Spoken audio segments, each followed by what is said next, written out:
Buenos días, mi nombre es Pedro Rodríguez y en esta oportunidad le estaremos hablando, junto con mis compañeros Daniel Pérez, Ariel Roa y Silas Bermúdez, sobre las enfermedades respiratorias. En esta ocasión me tocó tener el honor de ser el primero y comenzaré hablando sobre el síndrome obstructivo. ¿Qué es el síndrome obstructivo? Estos son los denominados síndromes obstructivos que abarcan las diversas situaciones en las cuales aumenta la resistencia al flujo de las vías aéreas, lo que origina una sobrecarga de trabajo para la musculatura respiratoria. La ventilación alveolar requiere mover dentro del aire, dentro de los pulmones, una gran cantidad de aire cada minuto. Esto se logra mediante un trabajo coordinado entre la caja torácica y los músculos respiratorios que vencen la resistencia al flujo de aire que oponen las vías aéreas y para vencer la resistencia también que ofrecen los tejidos cuando el aire pasa a través de ellos. Existen algunas condiciones que asientan en la vía aérea central, pero que no vamos a tocar en esta oportunidad, sino que vamos a tocar lo que vendría siendo vías aéreas inferiores, específicamente lo que vendría siendo tráquea, bronquios principales, bronquios segmentarios, bronquiolos terminales y el acino pulmonar. Bronquios terminales, condestillos alveolares, los alveolos. Los sacos alveolares con sus alveolos. Entonces, el proceso de diagnóstico de estas distintas patologías que vemos aquí, del síndrome obstructivo, como el asma, el EPOC, el enfisema y la bronquitis crónica, empieza por reconocer las manifestaciones clínicas en donde se ocurre la obstrucción del flujo aéreo. Luego se continúa por establecer el nivel anatómico de la obstrucción y finaliza con una formulación detallada del diagnóstico de una de estas enfermedades específicas que explicaremos a continuación. En la siguiente sección, en mi exposición específicamente, se estará hablando de los síndromes obstructivos más comunes que son el asma, la enfermedad pulmonar obstructiva crónica, que yo le quise agrupar enfisema y bronquitis crónica, todas las imágenes que vemos aquí, que si bien no son la misma enfermedad, se correlacionan una de la otra. Y vamos a ver su definición, así como cuáles son los factores que lo producen, sus manifestaciones clínicas, manejo semiológica y exámenes complementarios. Comencemos con hablando sobre qué es un síndrome. Un síndrome no es más que un conjunto de signos y síntomas presentes en una patología en específica. Entonces, cuando hablamos de síndrome obstructivo, hablamos de todas aquellas patologías que, siendo las más importantes, vendría siendo el enfisema, la bronquitis crónica, el asma bronquial, que obstruyen el paso de aire de las vías respiratorias hasta los alvéolos para el intercambio gaseoso. Entonces, el primero de ellos vendría siendo el asma bronquial. Esta es una enfermedad inflamatoria crónica de la vía aérea con una base genética. Es decir, la inflamación que se produce en los bronquios es por un defecto genético, más que todo, caracterizada por una infiltración de los bronquios por eosinófilos, linfocitos T, mastocitos y una anormalidad funcional denominada hiperreactividad bronquial. Esta se manifiesta clínicamente por una disnea sibilante, tos, expectoración y sensación de opresión en el pecho. Y se dice que la prevalencia en niños es cercana al 10%. Y en lo que vendría siendo las consultas de higiene representa el 1 al 3% de las personas que llegan. Vamos con el siguiente punto, que es bastante interesante porque la etiopatogenia del asma es un poco larga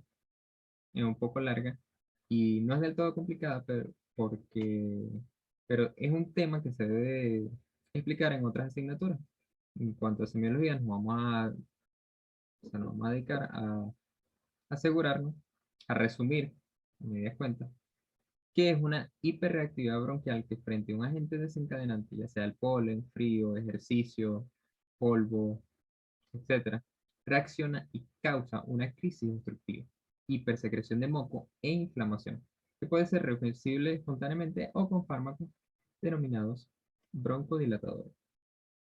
¿Cuáles son las manifestaciones clínicas del asma bronquial? Pues bueno, en los síntomas está la disnea recurrente, que es sibilante y episódica, la tos seca y la sensación, tos seca no productiva y productiva, perdón, y la sensación de presión torácica. Mientras que en los signos conseguimos la cianosis, taquipnea, taquicardia, pulso paradojal, etc.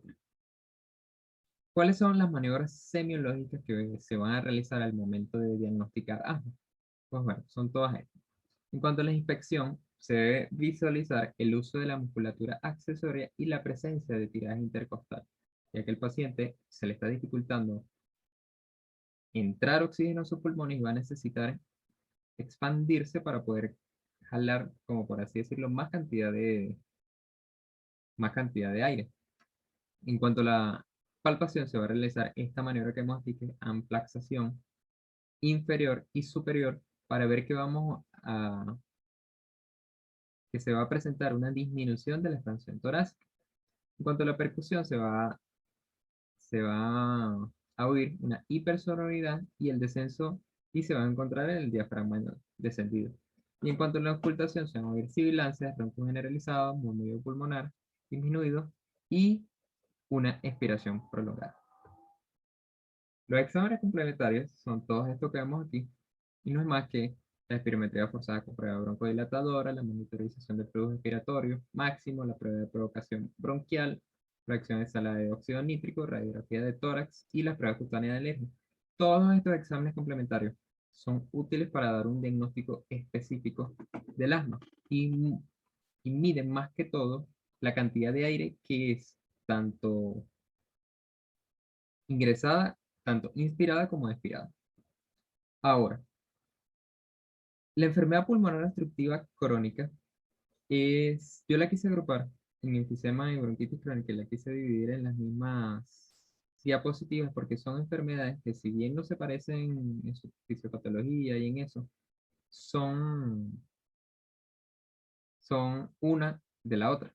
Podríamos definir que el EPOC es la obstrucción crónica del flujo de aire en la vía aérea, progresiva e irreversible debido a la presencia de bronquitis crónica y enfisema.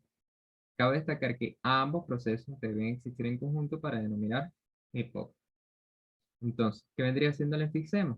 El enfisema es una patología que se caracteriza por el aumento del tamaño anómalo y permanente en los espacios aéreos distales a los bronquios terminales, asociados a destrucción de las paredes sin una fibrosis significativa. Y la bronquitis crónica, su definición es netamente clínica. ¿Por qué? Porque se da por una tos productiva persistente durante al menos 3 meses consecutivos de evolución de un periodo de 2 años y que no arroje otro causante específico, como un agente etiológico, etc.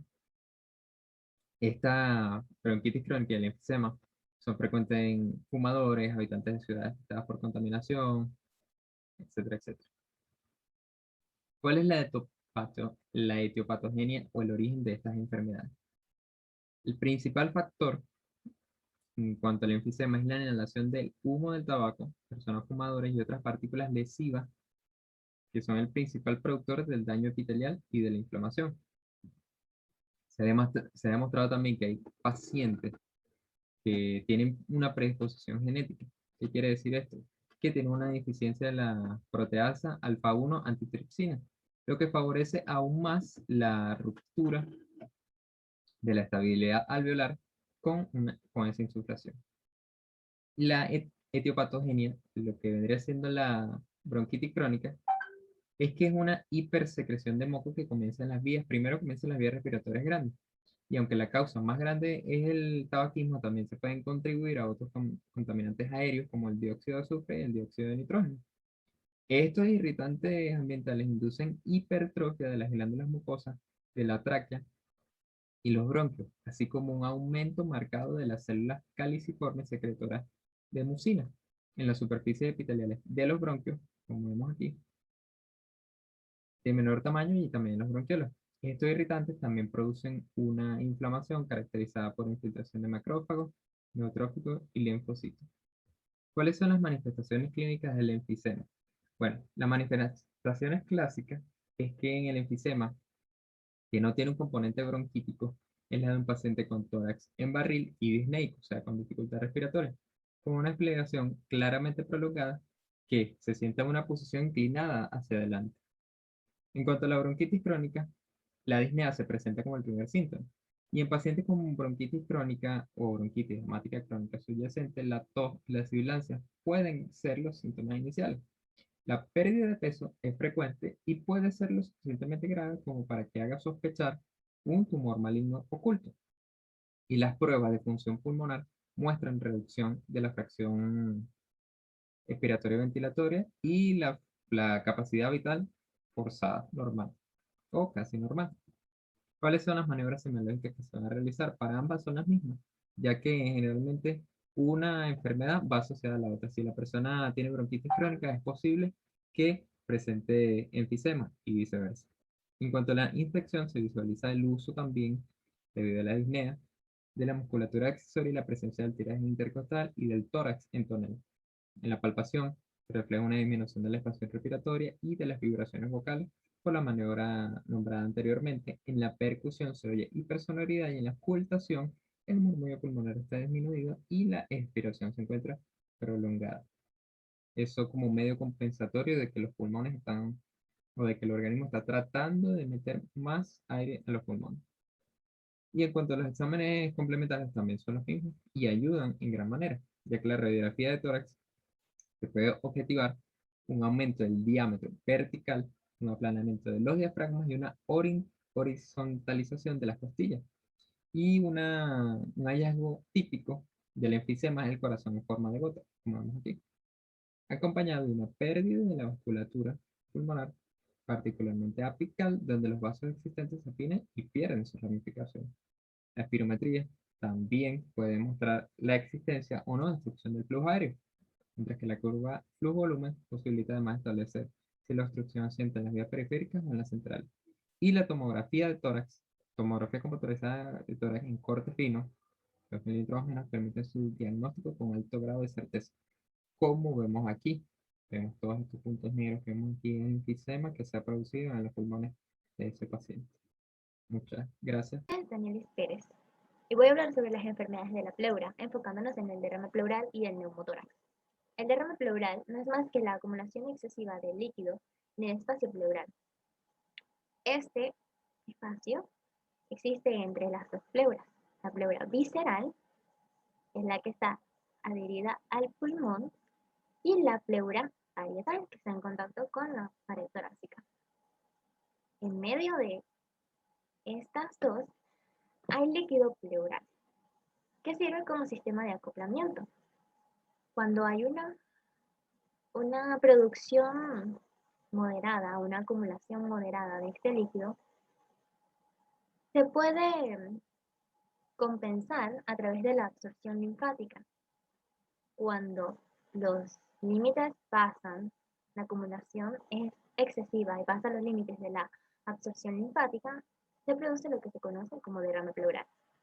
Esto provoca una alteración ventilatoria restrictiva, una disminución de las capacidades pulmonar total, residual total y vital forzada, hipoxemia, un aumento de la diferencia alveolo-arterial de oxígeno, desequilibrio de la relación ventilación-perfusión, entre otros. Tenemos que, de acuerdo a su contenido, se puede clasificar como hemotórax cuando es sangre, hidrotórax cuando es líquido pleural, iotórax cuando es pus, quirotórax cuando es líquido linfático. También existe un neumotórax cuando es aire, que ya hablaremos más adelante. Hay dos tipos de derrame pleural, está el trasudado y el exudado. El trasudado se debe a que se alteran los factores generales que influyen en la formación y la absorción del líquido pleural.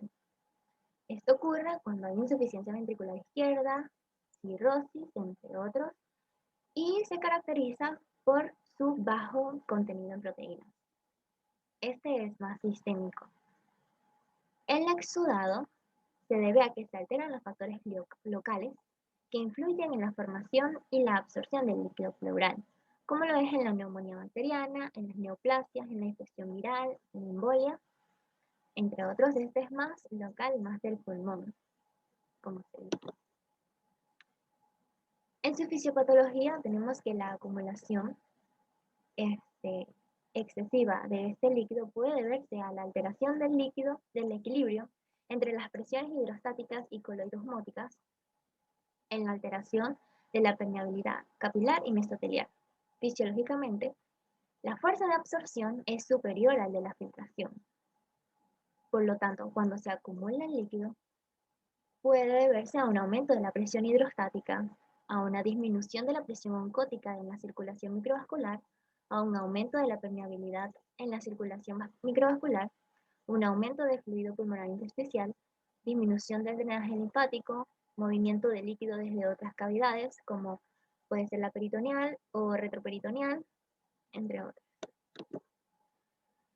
Entre sus manifestaciones clínicas tenemos el dolor torácico acompañado de la tos, que el dolor torácico puede aumentar con la tos, y cuando el paciente respira profundo. También hay presencia de disnea, fiebre, hipo.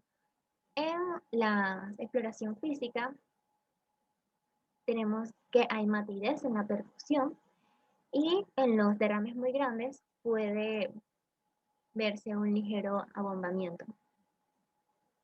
También va a haber una disminución de las vibraciones vocales de ese lado. En las pruebas complementarias tenemos que la principal es la radiografía de tórax, que nos ayuda a ubicar el derrame. También está la ecografía, que permite ver la profundidad del derrame. También está el análisis del líquido para evaluar la presencia de bacterias, de células cancerosas y los niveles de proteína en sangre.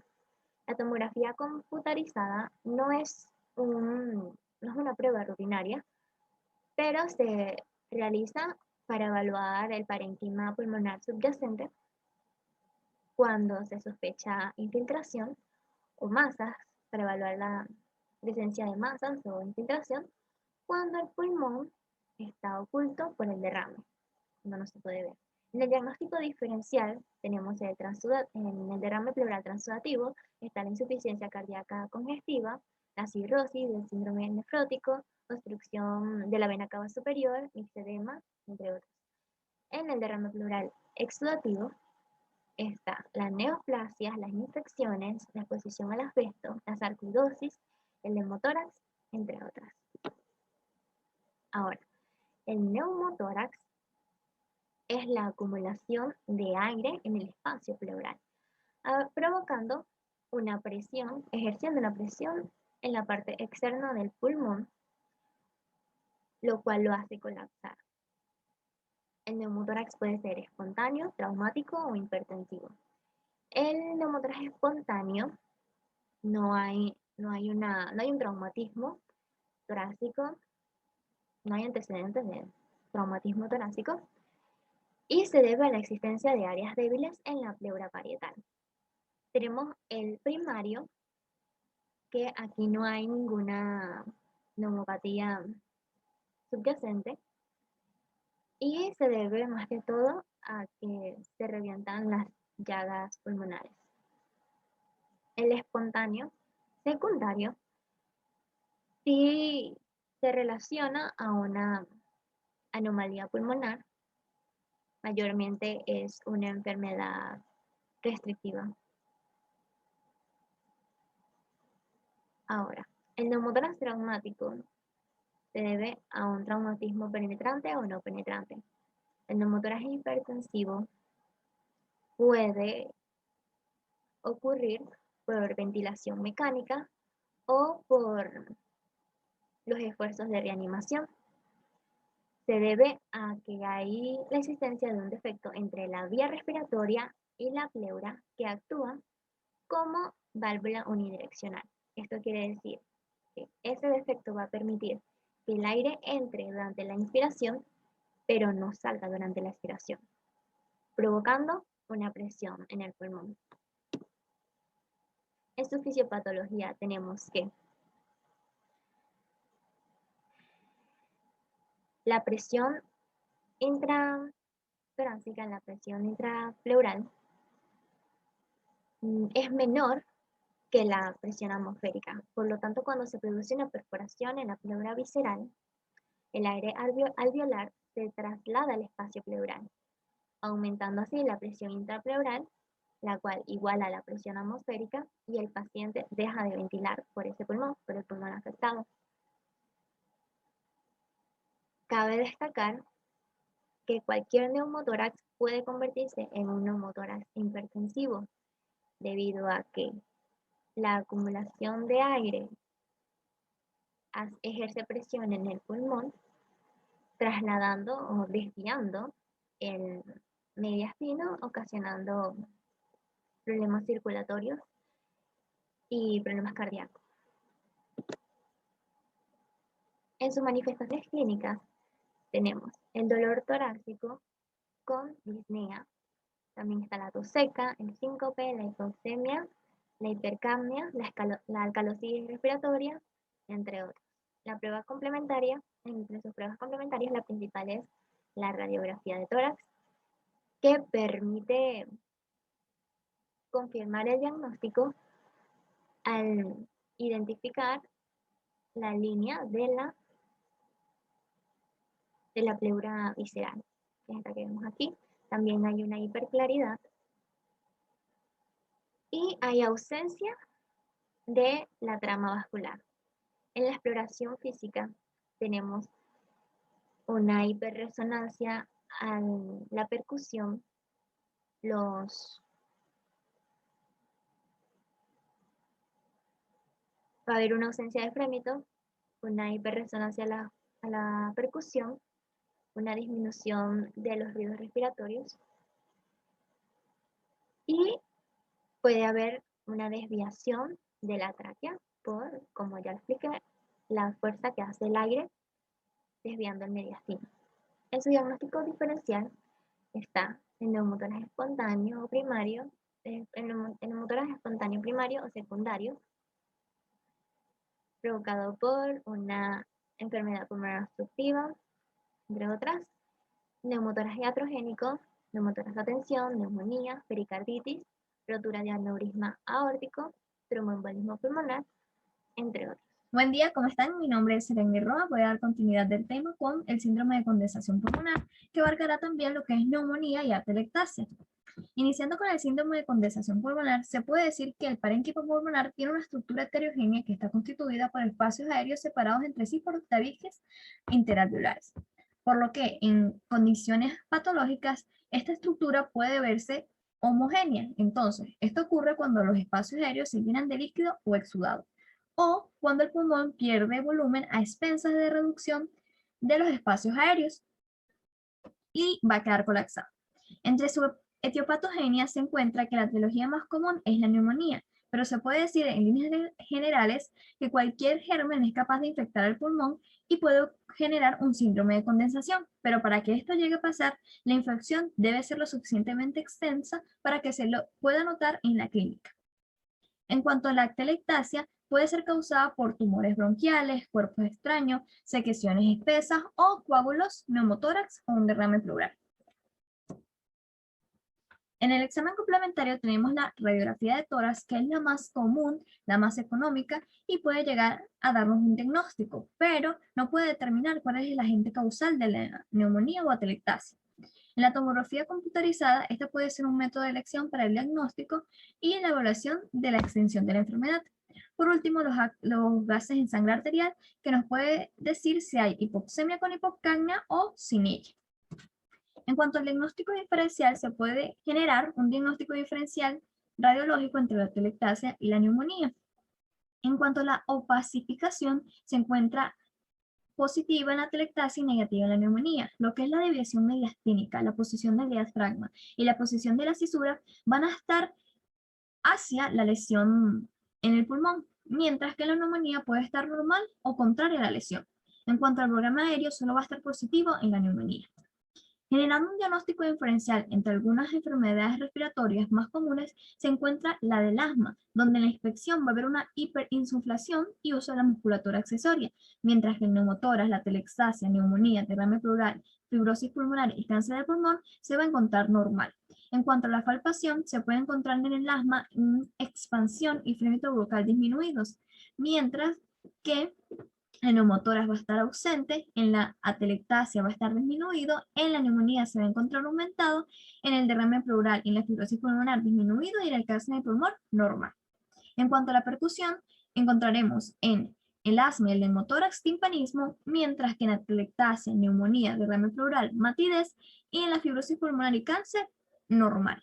Por último, en la auscultación podemos encontrar en el asma sibilancias, murmullo vesicular abolido, en el neumotórax, atelectasia, derrame pleural, murmullo vesicular ausente, en la neumonía, estertores crepitantes húmedos y subglotoárico, en la fibrosis pulmonar, estertores crepitantes secos y en el cáncer de pulmón normal, excepto si este se encuentra acompañado ya de un derrame pleural o una atelectasia.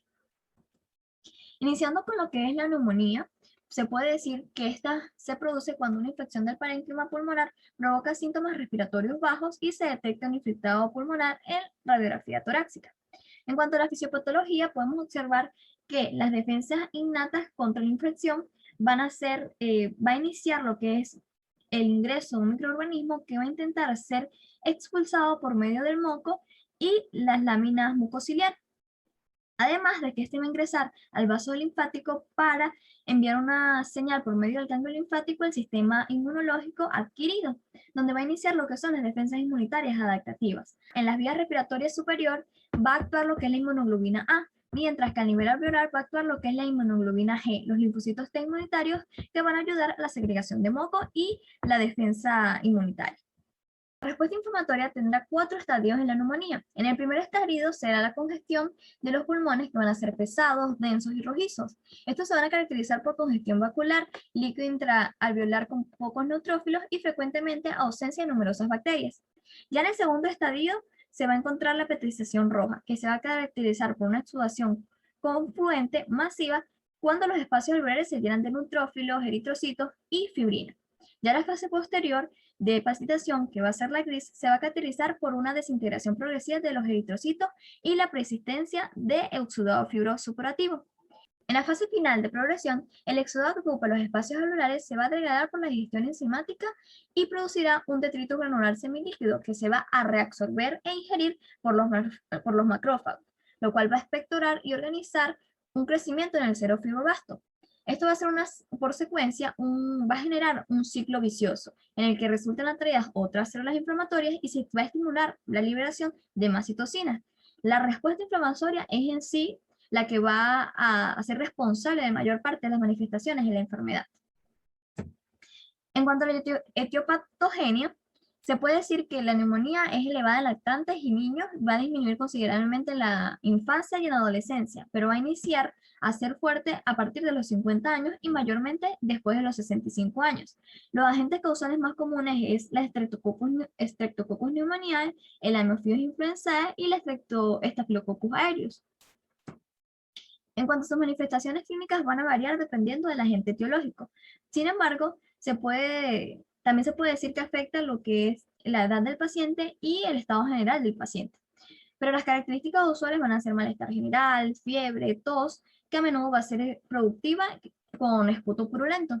También se puede desarrollar lo que es el dolor pleural, que va a empeorar al respirar profundamente.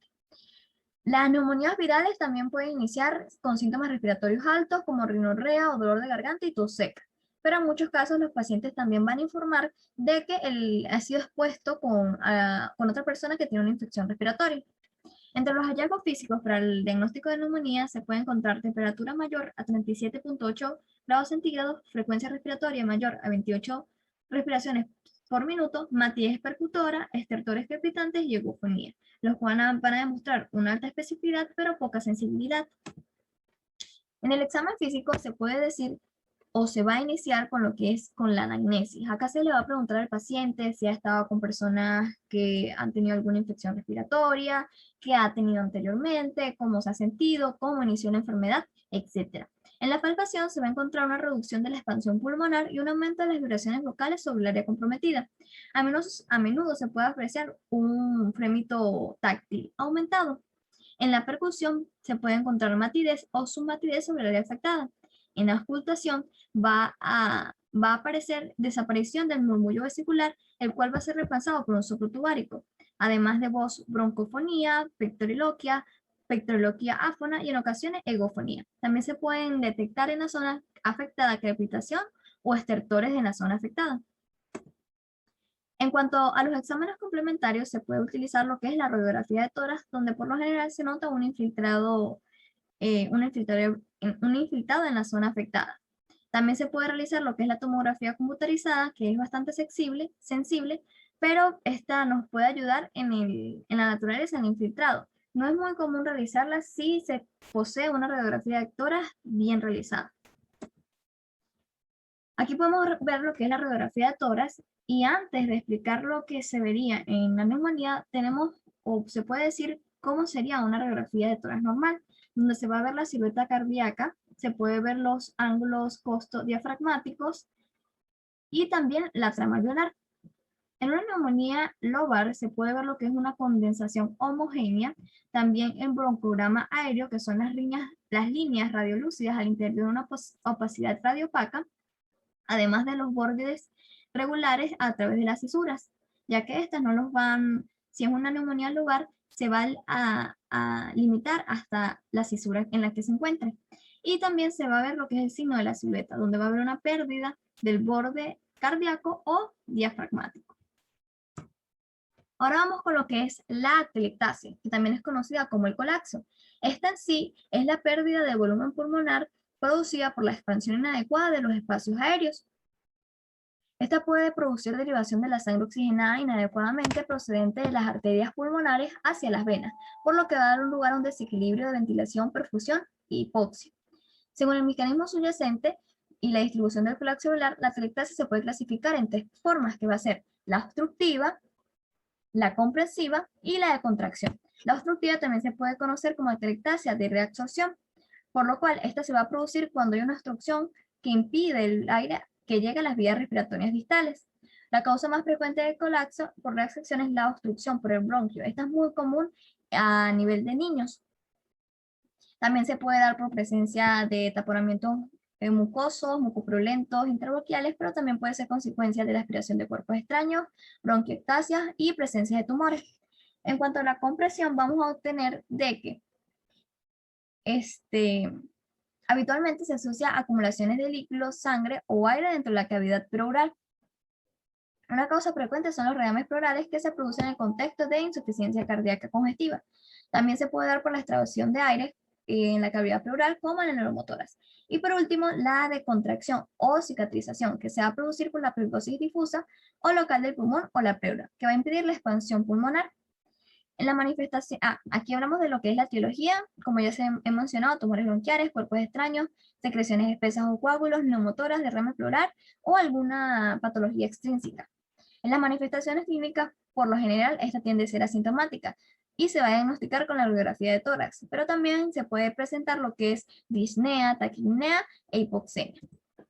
Por último, en la exploración física, de igual manera, se tiene que realizar una adecuada anamnesis para averiguar si el paciente ha estado si está postoperatorio, tiene alguna otra enfermedad respiratoria agregada como derrame pleural, neumotórax, y averiguar bien los antecedentes del paciente. En la exploración física encontraremos lo que es en la inspección una retracción de un hemitórax, reducción en la expansión ventilatoria y menor excursión. En la palpación, disminución de la expansión y reducción o abolición de las vibraciones vocales. En la percusión se puede encontrar matidez con columna sonora, mientras que en la ocultación va a haber ausencia o reducción del murmullo vesicular, lo cual es muy característico, pero sin embargo cuando el mecanismo no es obstructivo, la presencia de un bronquio permeable puede permitir la transmisión de un sonido de soplo tubárico, que esta va a ser más que todo la atelectasia por compresión, o pleurítico o anafórico, que va a ser la atelectasia por relajación en el parénquima colapsado acompañado de un derrame pleural o neumotórax, donde también puede haber pectoriloquia, egofonía o voz afónica.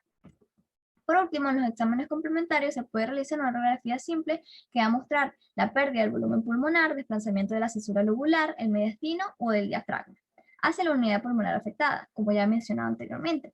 También se puede realizar lo que es la tomografía computarizada, que nos va a permitir ver adecuadamente cuál es la causa de la atelectasia, y también lo que es la saturación de oxígeno para ayudar a evaluar la gravedad de la atelectasia y de la difusión pulmonar total.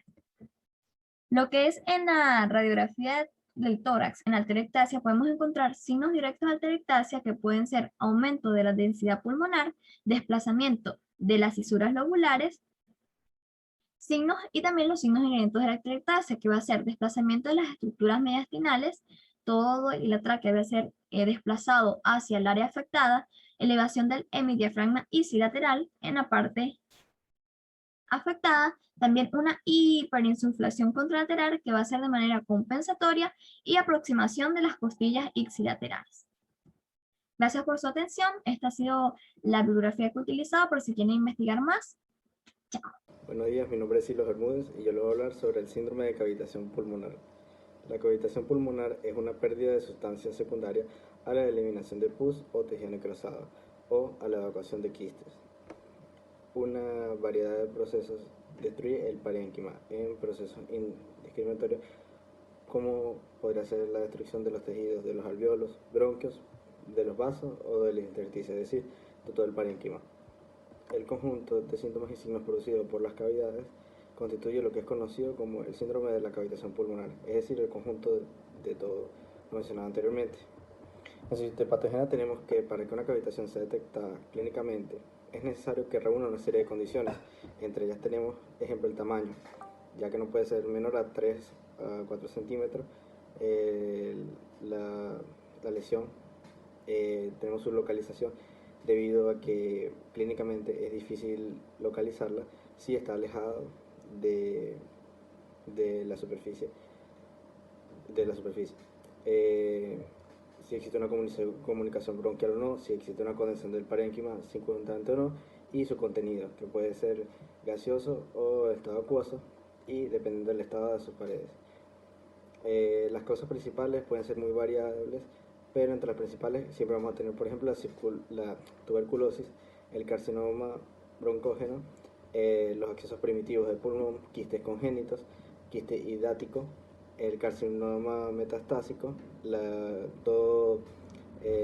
adenopatía, linfomas, micosis, entre otras causas infecciosas. Tenemos las manifestaciones clínicas. Generalmente pueden ser asintomáticas, pero principalmente el primer síntoma que se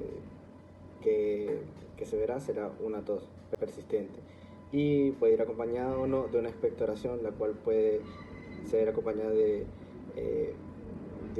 líquido purulento, de sangre o de las dos incluso. ¿Cómo podemos diagnosticarlo? Mediante una anamnesis. El antecedente de haber padecido tuberculosis es un fuerte indicio, y el de una exposición a esta enfermedad también, sumando el síndrome de impregnación basilar y hemoptitis, presencia o no de un acceso primitivo broncógeno o la posibilidad de padecer algún tipo de carcinoma. Los antecedentes geográficos, también el tipo de trabajo que ha estado realizando la persona. El examen físico. En la inspección puede carecer de importancia debido a que si la lesión está alejada de la superficie de tacto, de palpación, no va a dar ningún resultado. En la palpación, las vibraciones vocales varían de acuerdo con el grado de la condensación pericarditaria. En la percusión, la sonoridad puede estar aumentada cuando la cavidad es grande, superficial y está vacía, y si contiene líquido, y si la condensación pericarditaria es considerable, se comprueba su matidez. En la ocultación, con condensación pericarditaria, se aprecia que aquellas actúan como resonadores, modificando el timbre del ruido laringotraqueal transmitido. Origina un soplo cavitario o cavernoso que es muy intenso. Predomina en la inspiración con una tonalidad grave y un timbre hueco. Podemos revisar que para el apoyo de diagnóstico siempre vamos a ir acompañados de unos exámenes complementarios, principalmente con imagenología. En este caso, aquí tenemos unas imágenes de los rayos X, también de una broncografía, de un TAC y de una angiografía. Y aparte de acompañado con exámenes de laboratorio, siempre. Muchísimas gracias.